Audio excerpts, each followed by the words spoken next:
Hey everybody, I hope everyone is doing well.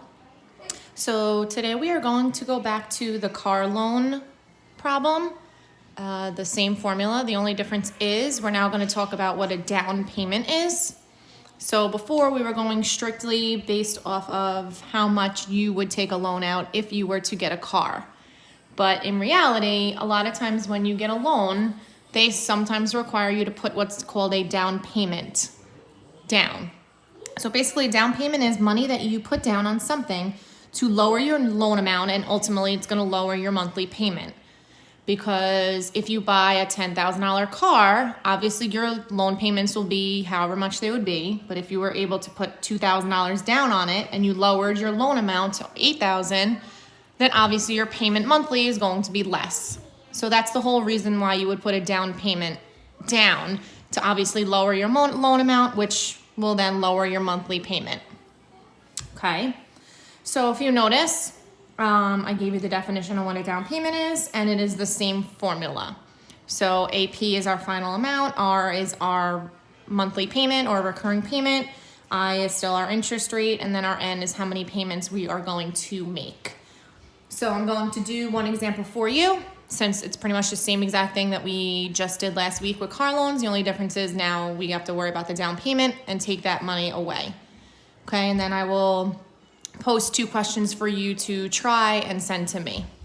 Okay? All right, so Jenny wants to buy a car by making payments of $220 per month for 5 years. The dealer tells her that she needs to put a down payment of $3,000 to get a loan with those terms at a 6% interest rate compounded monthly. How much is the car that she wants to buy? Okay, so right off the bat, we know she wants to pay $220 a month. So that is our R value. The interest rate is 6% compounded monthly. So that's 0.06 over 12 is going to go in the I. And then we have our N is our number of payments. So she's doing it for 5 years. So if we do, 5 times 12, that means we are going to be making 60 monthly payments. Okay, so I'm going to do it on another sheet of paper because I have no more room. All right, so we have the formula, AP equals.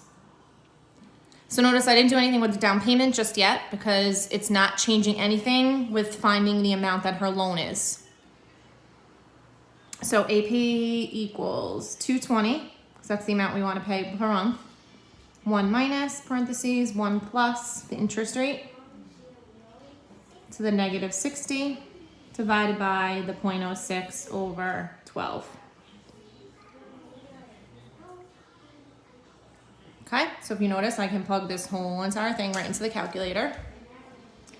All right, so I'm going to work my way from the inside. 0.06 over 12, add 1 to that, raise that to the negative 60, 1 minus that answer, divided by the fraction. So basically this whole parenthesis comes out to 51.72 dot dot dot. And then when I times that by 220, I get, we'll round to the nearest whole number just to make it easier, 11,380.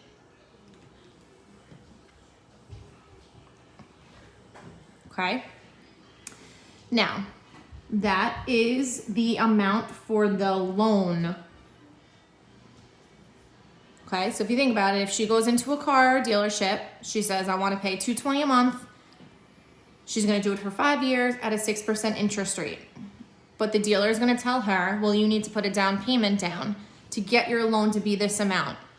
So that means that basically on top of this number, she already put $3,000 down on the car. So we need to add $3,000 to this number, which is our down payment, her down payment, Jenny. Okay, so now we're going to do 11,380 plus 3,000, which means the car that she wants to buy is 14,380. Okay, because that's the car that she wants to buy. The dealer tells her, okay, well, to get this $220 a month for 5 years, 6%. You need to be able to put $3,000 down. So basically she buys this car for $14,380. She gives them $3,000, which means her loan is only for $11,380, which will then give her the $220 payment that she needs. Okay. So same exact thing as we did last week. It's just that down payment factor that's now going to be a little different. So these are the 2 questions. I will post them for you. Okay. And then those are the only 2 questions that you need to do, and then send it back to me, and then that will be your effort grade for week, what is this, week 4 already. Okay. Hope everyone has a good day. Bye.